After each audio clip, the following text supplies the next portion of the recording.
তো আমি মনে করি জাতীয় নির্বাচনে আপনারা নিজেরা এমন একটা নির্বাচন আপনারা আল্লাহর কাছ থেকে চান, আল্লাহ যেন এমন একটা নির্বাচনের ব্যবস্থা করে যে নির্বাচন আপনার স্বাধীনভাবে আপনার ইচ্ছা মাফিক আপনার প্রার্থীকে, আপনার পছন্দের প্রার্থীকে আপনি ভোট দিতে পারেন।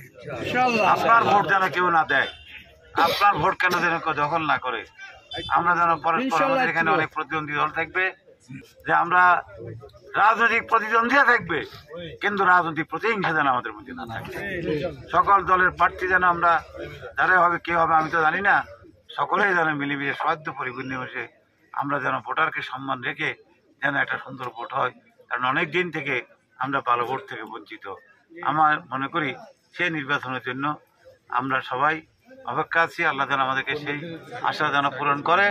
আমাদের দলের কোনো লোক যদি আপনাদের এলাকার আইন শৃঙ্খলার জন্য, মানুষের শান্তির জন্য যদি বিঘ্ন ঘটায় বা যদি কোনো রকম খারাপ আচরণ করে, আমি বলবো আজকের জুমার দিনে গতকাল পর্যন্ত আমরা সহ্য করলাম, আগামীকাল থেকে যদি কেউ কিছু করে আমাকে জানাবেন, আমরা এর যথোপযুক্ত ব্যবস্থা নেব। কারণ আমরা অশান্তির জন্য রাজনীতি করি না, রাজনীতি করি শান্তির জন্য।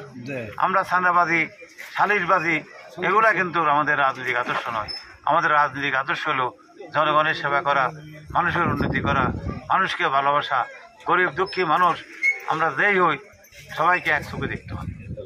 যারা গতকালও ভুল করছেন আগামীকাল থেকে যেন তারা ভুল না করে, আপনাদের সকলেই যেন মিলেমিশে শান্তি দেখতে পারেন এই আশাবাদ ব্যক্ত করে আগামী নির্বাচন যেন অর্থবহ, গ্রহণযোগ্য, সকলের অংশগ্রহণের ভিত্তিতে এবং ভোটার যেন তার পছন্দের মতো ভোট দিয়ে রাষ্ট্রের দেশে মালিক এটা যেন ভোটের মাধ্যমে প্রমাণ করতে পারে।